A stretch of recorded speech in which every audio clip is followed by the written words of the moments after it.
فأكثرت جدالنا فأتنا بما تعدنا إن كنت من الصادقين۔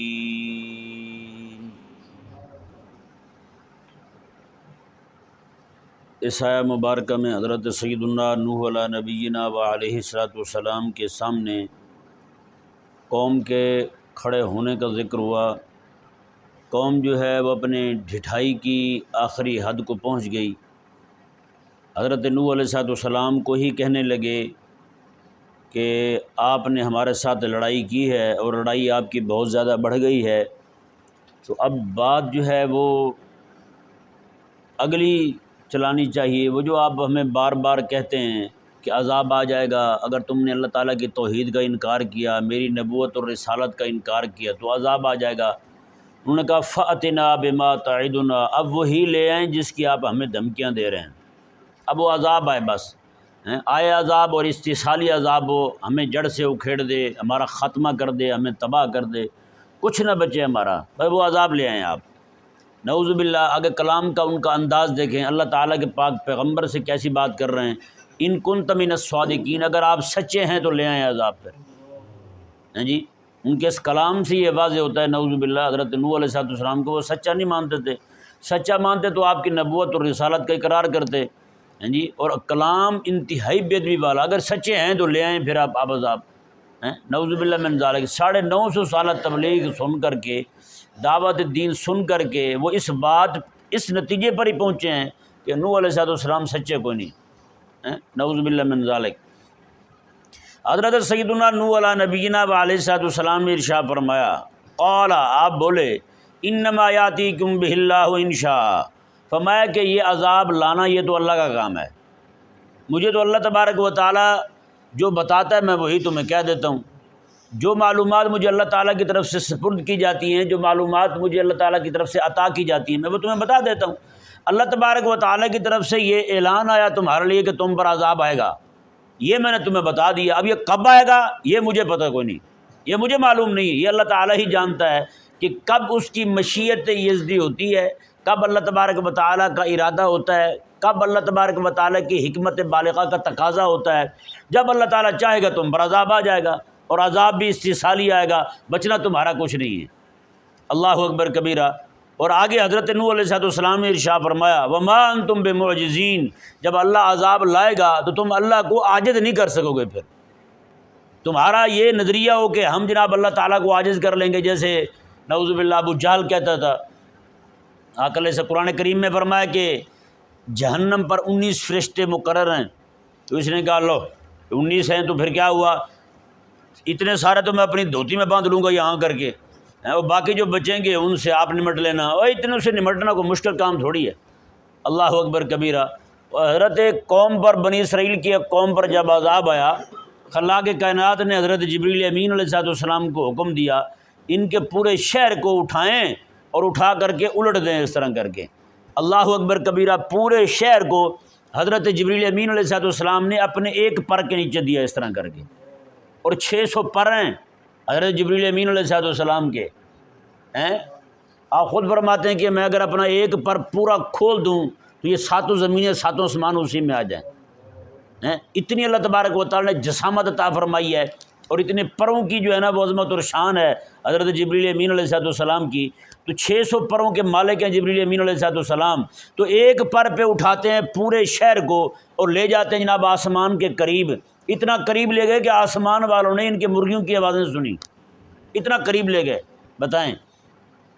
اور یہ کہہ رہے ہیں کہ 19 فرشتے ہمارے لیے کچھ ہیں ہی کوئی نہیں، نعوذ باللہ من ذالک۔ نوح علیہ السلام کی قوم کے بھی الفاظ اسی طرح کے تھے، اور کچھ نہیں ہوگا، آئے گا عذاب، دیکھ لیں گے، نمٹ لیں گے ہم۔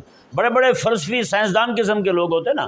نوح علیہ السلام کا اپنا بیٹا آپ علیہ السلام نے فرمایا ایمان قبول کر لے، کلمہ پڑھ لے۔ وہ سائنسی طبیعت کا ذہن، سائنسی ذہن کا بندہ تھا، وہ کہنے لگا سآوی الی الجبل یعصمنی، اور جب آئے گا نا طوفان میں پہاڑ پہ چڑھ جاؤں گا اور بچ جاؤں گا، پہاڑ پہ چڑھ جاؤں گا۔ اللہ تبارک و تعالیٰ نے نوح علیہ السلام کے سامنے اسے ڈبویا، پھر بھاگ کے چڑھ رہا تھا پہاڑ کی طرف، ڈوب گیا۔ اللہ اکبر کبیرہ۔ تو یہ ان لوگوں کا جو نظریہ ہوتا ہے نا، جو سوچ ہوتی ہے، وہ نعوذ باللہ حقیقت میں اللہ تعالیٰ سے جنگ کرنے کی تیاری میں ہوتے ہیں۔ اللہ تعالیٰ سے لڑنے کی تیاری میں ہوتے ہیں اور لڑ لیں گے، نمٹ لیں گے ہم۔ تو حضرت نوح علیہ السلام نے ان کی یہ ساری باتیں سن کر کے آپ نے دو ٹوک ان کو فرمایا، وما انتم بمعجزین، میں جب میرا اللہ چاہے گا نا انشاء، جب وہ چاہے گا میرا اللہ تبارک و تعالیٰ، تو وما انتم بمعجزین، تم اللہ کو عاجز نہیں کر سکو گے۔ یعنی تم کہو کہ ہم جیت جائیں گے، اللہ کے عذاب سے بچ جائیں گے، ایسی تدبیر ہم اختیار کر لیں گے کہ عذاب جو ہے نا وہ ہمیں چھو نہیں سکے گا، عذاب ہم تک پہنچ نہیں سکے گا۔ یہ وہی لوگ تھے نا جب حضرت نوح علیہ السلام کشتی تیار کر رہے تھے تو پوری قوم مل کر کے روزانہ آ کے گندگی ڈال جاتے تھے اس میں، صبح کے وقت جو پیشاب کرتے تھے وہ کشتی میں کرتے تھے۔ اللہ تبارک و تعالیٰ نے ان میں ایک وبا نازل کر دی، ایک بیماری آ گئی، بیماری بھی ایسی جسم پہ پھن سے نکلنی شروع ہو گئی۔ ایک بندہ گیا وہاں قضائے حاجت کے لیے، پیشاب کرنے کے لیے گیا تو اس میں گر گیا، جب وہ گرا تو پورے جسم کو وہ گندگی لگ گئی اس نے صاف کیا تو بیماری اس کی دور ہو گئی۔ اب اس نے آ کر کے باقی سب کے ایک ایک کے کان میں کہا بتانا کسی کو نہیں ہے، مجھے تو وہیں سے شفا ملی ہے، میں وہیں سے ٹھیک ہوا ہوں۔ وہ سارے جو گندگی ڈالنے والے تھے وہ سارے بار بار جا کے اس میں غوطے کھا رہے ہیں اور ساری گندگی صاف کر گئے۔ بتائیں وہ اللہ سے ٹکر کون لے سکتا ہے؟ اللہ تعالیٰ سے مقابلہ کون کر سکتا ہے؟ ایسے الفاظ ہیں حضرت نوح علیہ السلام کو، ما انتم بمعجزین، میں اللہ کو عاجز نہیں کر سکو گے تم۔ بتائیں نا، وہی لوگ گندگی ڈالنے والے، وہی گندگی چاٹنے والے، کہاں گئی ان کی جناب ساری تدبیر حضرت نوح علیہ السلام کو ناکام کرنے کی؟ یہ بطور استہزاء کے کر رہے تھے، نوح علیہ السلام کی کشتی کا مذاق اڑا رہے تھے، گزرتے آتے جاتے یہی کہتے، ہاں جی کشتی بنا رہے ہیں، چلائیں گے کہاں پہ؟ کہاں پانی آئے گا جو چلائیں گے؟ اس کو گھسیٹ کے لے جائیں گے یا پانی یہاں پہنچے گا؟ ہیں؟ اور لے کے بھی جائیں گے تو اتنی بڑی کشتی تیار کر رہے ہیں تو کیسے لے کے جائیں گے آپ؟ ظاہری بات ہے 80 بندوں نے سوار ہونا تھا اس پر، 80 بندے ہیں اور ان کے جانور ہیں، باقی ساری چیزیں کھانے پینے کی، اتنے سارے مہینوں کا راشن انہوں نے اس میں رکھنا تھا، باقی سارا نظام معاملات تھے ان کے، تو بہت بڑی کشتی تیار کر رہے تھے حضرت نوح علیہ السلام۔ تو وہ آ کر کے اس طرح کی باتیں کرتے ہیں۔ اللہ اکبر کبیرہ۔ حضرت نوح علیہ السلام، یہ میں ضمناً آپ کو بات سنا رہا ہوں، نوح علیہ السلام جب کشتی تیار کر رہے ہیں نا تو روزانہ آپ جب دیکھتے ہیں تو کشتی کو دیمک لگ جاتی ہے، کشتی کو کیا لگتا ہے؟ دیمک لگ جاتی ہے، وہ سوراخ کر جاتی ہے، یعنی کہ وہ تو تھے ہی تھے، ان کے دور کے کیڑے مکوڑے بھی ایسے تھے ہیں، وہ دیمک آ کے چاٹ جائے لکڑی کو، وہ خراب کر جائے، ظاہری بات ہے آپ کو پتہ دیمک لگ جائے تو کیا چھوڑتی ہے، وہ بالکل کمزور سی ہوتی ہے، اتنا مضبوط دروازہ کھا جاتی ہے، چوکھاٹیں کھا جاتی ہے، ہاں جی شتیر اور کڑیاں کھا جاتی ہے۔ تو اس طرح کا معاملہ ہوا۔ اللہ اکبر کبیرہ۔ اللہ تبارک و تعالیٰ نے حضرت نوح علیہ السلام کو فرمایا یہ کشتی کے 4 کونے، ہر کونے پر میرے حبیب کے 4 یاروں کے نام لکھ دیں۔ حضرت ابوبکر، عمر، عثمان اور مولا علی رضی اللہ تعالی عنہم کے نام لکھے حضرت نوح علیہ السلام نے، کشتی محفوظ ہو گئی، دیمک پر دفع ہو گئی، دیمک نے دوبارہ نقصان نہیں کیا، اگرچہ گھومتی رہتی تھی ساتھ لیکن وہ چاٹ نہیں سکی، یعنی کہ دیمک کے بھی دانت کمزور کر دیے میرے آقا علیہ السلام کے 4 یاروں کے ناموں نے۔ بتائیں جہاں پہ ان 4 یاروں کے نام آ جائیں تو دیمک کے دانت جو ہیں وہ کمزور ہو جاتے ہیں، تو جہاں 4 یاروں کے نام آ جائیں تو یہ ذلیل جو ہیں یہ کیوں نہ کھٹے ہوں، پھر یہ کیوں نہ پھر ذلیل و رسوا ہوں گے پھر۔ تو اللہ تبارک و تعالی ہمیں سمجھنے کی توفیق عطا فرمائے۔ بہرحال اللہ تبارک و تعالی نے اپنے دین کو غالب کرنا تھا، وہ جناب دین کے غلبے کی راہ میں ایک ایک چیز جو ہے نا رکاوٹ بننا شروع ہو جاتی ہے پھر۔ اللہ اکبر کبیرہ۔ اللہ تبارک و تعالی نے ارشاد فرمایا، جی دیکھیں اگلے الفاظ آیہ مبارکہ کی، حضرت نوح علیہ السلام کا کلام دیکھیں، آیت نمبر 34 میں آپ فرماتے ہیں وَلَا يَنْفَعُكُمْ نُصْحِي إِنْ أَرَدْتُ أَنْ أَنْصَحَ لَكُمْ۔ آپ فرماتے ہیں کہ میری نصیحت، میری خیر خواہی تمہیں کبھی بھی نفع نہیں دے گی، ان انصح لکم، اگرچہ میں تمہارے ساتھ خیر خواہی کرتا رہوں، ہیں جی، ان اردت، اگر میں چاہوں بھی تو تمہیں میری خیر خواہی نفع نہیں دے گی۔ کیوں نفع نہیں دے گی؟ فرماتے ہیں اس کی وجہ یہ ہے ان کان اللہ یرید ان یغویکم، اگر اللہ ہی چاہے کہ تم گمراہ رہو تو پھر میرا زور لگانا تمہیں ہدایت نہیں دے سکتا، اگر اللہ ہی چاہے، کیونکہ اللہ ایسے نہیں چاہتا، اللہ تبارک و تعالیٰ بھی ہدایت طلب کرنے والوں کو دیتا ہے، ہدایت کی طلب تو ہو، وہ کہتے ہیں نا بزرگ طلبگار اپنی طلب سے پاتا ہے، جتنی طلب سچی ہوگی اتنا اس کا مقصود جلدی ملے گا، اس کو جتنی طلب ہوگی نا اتنا ہی مقصود پانے میں اس کے لیے آسانی ہوگی۔ جیسے میں صرف سمجھانے کے لیے عرض کر رہا ہوں، حضرت ہارون رشید رحمہ اللہ آپ کعبہ مشرفہ کے گرد طواف کر رہے ہیں، ایک بندے کو دیکھا، وہ نبی نے، وہ بیٹھا ہوا مطاف میں بیٹھا ہوا مانگ رہا ہے اللہ تعالیٰ سے۔ وہ حقیقت میں یہ ہوتا ہے کہ مانگ تو لوگوں سے رہے ہوتے ہیں، جیسے باہر گزرتے ہیں نعت خواں، وہ بھیک مانگنے والے نہیں گزرتے، نعت ایسی زبردست پڑھتے ہیں، ربیع الاول میں جناب محفلیں پڑھتے ہیں اور آگے پیچھے گلیوں میں مانگتے ہیں، اور آواز اس کی زبردست ہے، نام مراد کی بہت شاندار پڑھتا ہے۔ میں نے کہا بھی دیکھیں بتائیں، حساب لگائیں، جو کرونا آیا تھا وہ جے ڈی سی والے ہیں، کون سے ہیں، رافضی ہیں کراچی کے، ہمارے نعت خواں ان کے پاس چلے گئے تھے بھیک مانگنے کے لیے، جی ہماری محفلیں نہیں لگ رہی ہیں، آپ مہربانی کریں کچھ دے دیں، ڈوب کے مر جاتے، تم بھوکے مر جاتے، اس طرح تو نہ کرتے۔ شیخ سعدی رحمہ اللہ نے ایک جملہ لکھا بڑا کمال کا، ماتا شیر جو ہے نا وہ بھوکا تو مر سکتا ہے پر کتے کا شکار کیا ہوا کبھی نہیں کھاتا، شیر بھوکا مر سکتا ہے پر کتے کا شکار کیا ہوا کبھی نہیں کھاتا، کہتا بھوکے مر جائیں گے، کتے کا شکار کیا ہوا کیوں کھائیں گے؟ تو اس طرح کا نظام ہے۔ بہرحال تو صرف سمجھانے کے لیے آپ کو میں عرض کر رہا تھا، اللہ تبارک و تعالیٰ کے پاک پیغمبر حضرت سیدنا نوح علیہ نبینا و علیہ السلام ارشاد فرماتے ہیں کہ اگر اللہ تبارک و تعالیٰ ہی تمہیں گمراہی میں رکھنا چاہے تو میں تو تمہیں ہدایت نہیں دے سکتا، میں تمہیں کیسے ہدایت دوں گا؟ اگر اللہ تبارک و تعالیٰ میں خیر خواہی کرتا ہوں، خیر خواہی کے الفاظ دیکھیں 2 بار ہیں، ولا ینفعکم نصحی، میری خیر خواہی تمہیں نفع نہیں دے سکتی، میری خیر خواہی تمہیں نفع، ان اردت، اگر میں چاہوں بھی، ان انصح لکم، تمہاری خیر خواہی کروں بھی، نفع نہیں دے گی۔ کیوں؟ جب تک طلب نہیں ہوگی تمہارے اندر ہدایت کی تمہارے اندر طلب ہوگی تو تمہیں اللہ تبارک و تعالیٰ ہدایت دے گا۔ باقی ساری چیزیں جو ہے نا وہ ایسے مل سکتی ہیں مفت میں، بلا طلب اللہ تعالیٰ دے سکتا ہے، دیتا ہے اللہ تبارک و تعالیٰ، لیکن ہدایت جو ہے اللہ تبارک و تعالیٰ یہ مانگنے والوں کو ہی دیتا ہے۔ نہیں سمجھ آیا مسئلہ؟ ایک بندے میں طلب ہی نہ ہو اور وہ کہے کہ یعنی ہدایت کو بندہ دھتکارتا رہے۔ نوح علیہ السلام 950 سال جا کے ان کے دروازے بجا رہے ہیں، 950 سال جا کے تبلیغ کر رہے ہیں، اور وہ ہر روز آپ کو تکلیف دے رہے ہیں، تو بتائیں اتنا ہدایت کو کوئی بندہ ٹھکرائے، اب بھی ہدایت جو ہے نا اس کے پیچھے جائے گی بار بار، کیا ہوگا؟ کہ نوح علیہ السلام کا فرمانا تو 1000% ٹھیک ہوا، کیا فرماتے ہیں کہ میری خیر خواہی تمہارے ساتھ، کہ اب میں چاہوں بھی نا، میرے اللہ نے فیصلہ کر لیا اب تم پر عذاب آنے کا، میں اگر چاہوں بھی تم ہدایت پا جاؤ، تم ہدایت کبھی نہیں پا سکتے، کہ کیونکہ اب دیکھیں یہاں پر کئی لوگ اشکال وارد کرتے ہیں، وہ جی دیکھیں اللہ تعالیٰ نے انسان کو پیدا کیا ہے، پھر اللہ تبارک و تعالیٰ نے لکھ دیا ہے اس نے جہنم میں جانا ہے، تو پھر اس میں بندے کا کیا قصور ہے؟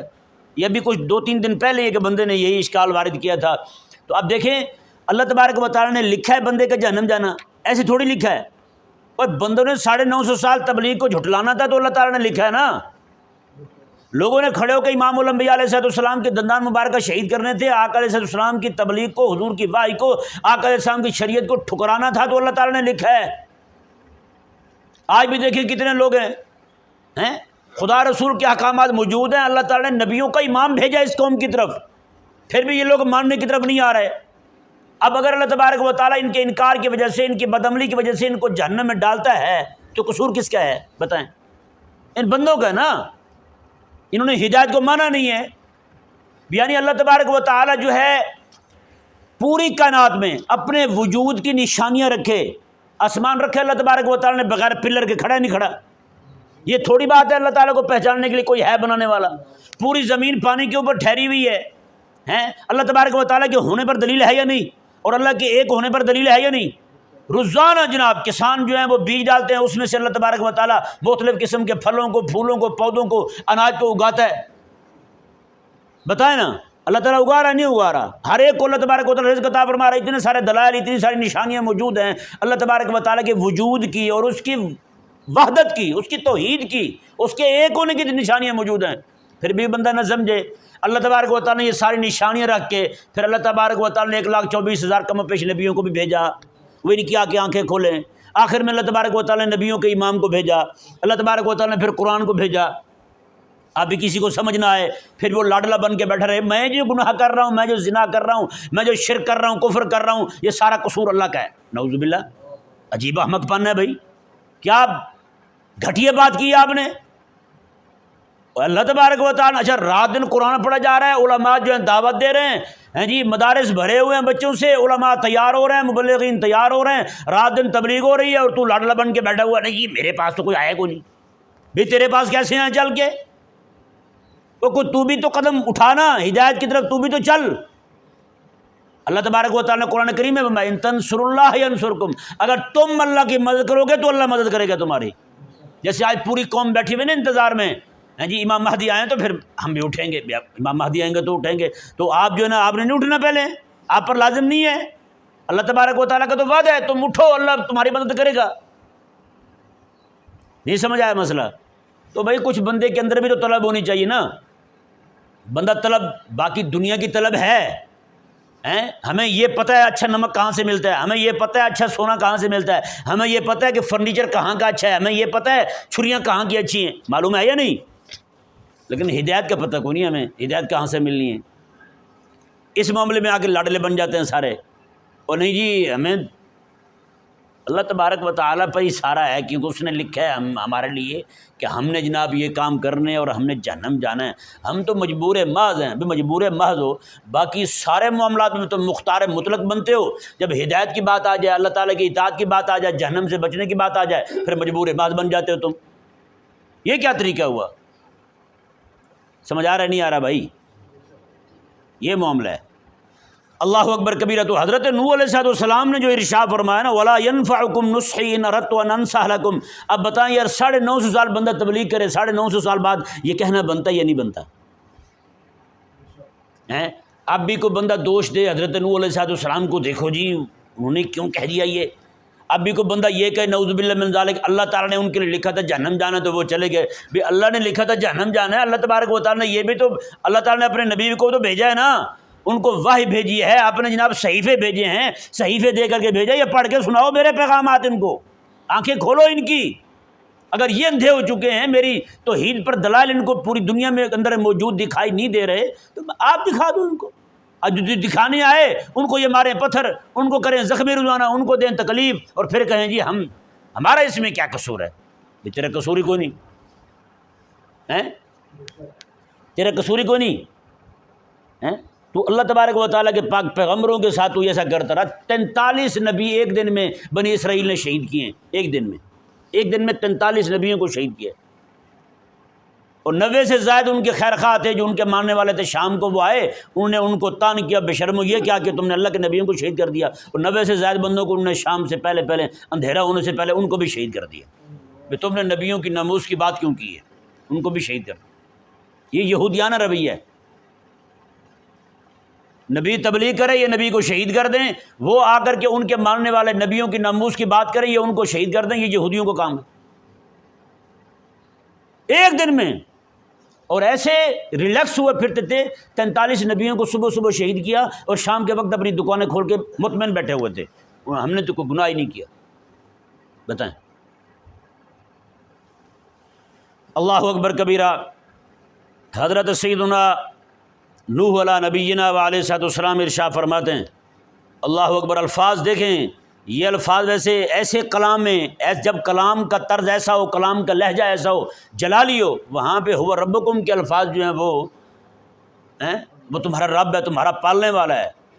بتائیں جہاں پہ ہدایت کو انہوں نے ٹھکرایا، نوح علیہ السلام کو 950 سال تکلیف دی، اذیت دی، وہاں پہ حضرت نوح علیہ السلام فرما رہے ہیں کہ اب میری ہدایت تمہیں نفع نہیں دے گی، میری خیر خواہی تمہیں نفع نہیں دے گی. اب اللہ کی طرف سے فیصلہ آ چکا تم پر عذاب آنے کا. آپ فرماتے ہیں کہ اب میں زور لگاؤں بھی نا تمہیں ہدایت دینے کی، تمہاری خیر خواہی کی، تمہیں نفع نہیں ہونا، کیونکہ اللہ نے تمہیں اب گمراہ کر دیا ہے. اگر مت ہوبا ربکم، وہی تمہارا پالنے والا ہے. یعنی پالنے والا اب تمہارا اتنے جلال میں ہے کہ اب وہ تمہیں ہدایت نہیں دے گا، تو پھر میں زور لگاتا رہوں تمہیں کیا نفع ہوگا؟ میں تمہارے ساتھ خیر خواہی کروں، میں تمہاری خیر خواہی کروں، میں تمہاری خیر چاہوں، تمہارا بھلا چاہوں، تو کوئی نفع نہیں ہوگا. ہوگا ربکم، تمہارا پالنے والا جو ہے وہی اب جلال میں ہے، اس نے تمہیں گمراہی میں ڈال دیا ہے، وہی اب تمہیں ہدایت نہیں دے گا. ہدایت کے دروازے تم نے اپنے اوپر خود بند کیے ہوئے ہیں. اب اس نے ہی تمہیں ہدایت، وہ رب ہو کے ہیں پالنے والا، اس سے کوئی مانگے تو وہ انکار تھوڑی کرتا ہے. لیکن تم نے حد کر دی ہے، بدتمیزی کی، بے ادبی کی، ہیں جی، انکار کی تم نے حد کر دی ہے، اب تمہیں ہدایت ملنے والی نہیں ہے، میں جتنا میں چاہتا رہوں، کیونکہ اب تمہارا پالنے والا جو ہے وہ کریم اور رحیم جو ہے اب وہی جلال میں ہے، اب نہیں ملنے والا کچھ بھی تمہیں۔ اللہ اکبر کبیرہ۔ اور آگے کیا فرمایا آپ نے، وَإِلَيْهِ تُرْجَعُونَ، میں اور تم سب نے جانا اسی کی طرف ہے، اب تم سب نے جانا اسی کی طرف ہے، تمہیں پتہ چل جائے گا کہ ہے وہ تمہارا رب، تمہارا پالنے والا، تم نے اس کے نبی کو ٹھکرایا اتنا تھوڑا عرصہ نہیں، 950 سال، اس کی تبلیغ کو، اس کی دینی جد و جہد کو، اس کے غلبہ دین کی فکر کو، اس کی کوششوں کو، ہر ایک چیز کو تم نے ٹھکرا دیا ہے۔ فرمایا کہ اور روزانہ تم نے تکلیفیں دی ہیں، اب فرماتے ہیں کہ اب میں کہ وہ خالق اور مالک، وہ تمہارا رب جو ہے وہی جلال میں ہے، اب وہ تمہیں ہدایت نہیں دے گا، اب تمہارا فیصلہ جو ہے یہاں پہ بھی عذاب ہے جی، اور وَإِلَيْهِ تُرْجَعُونَ، آخرت میں بھی اسی کی طرف لوٹائے جاؤ گے۔ اللہ تبارک و تعالی ہمیں سمجھنے کی توفیق عطا فرمائے۔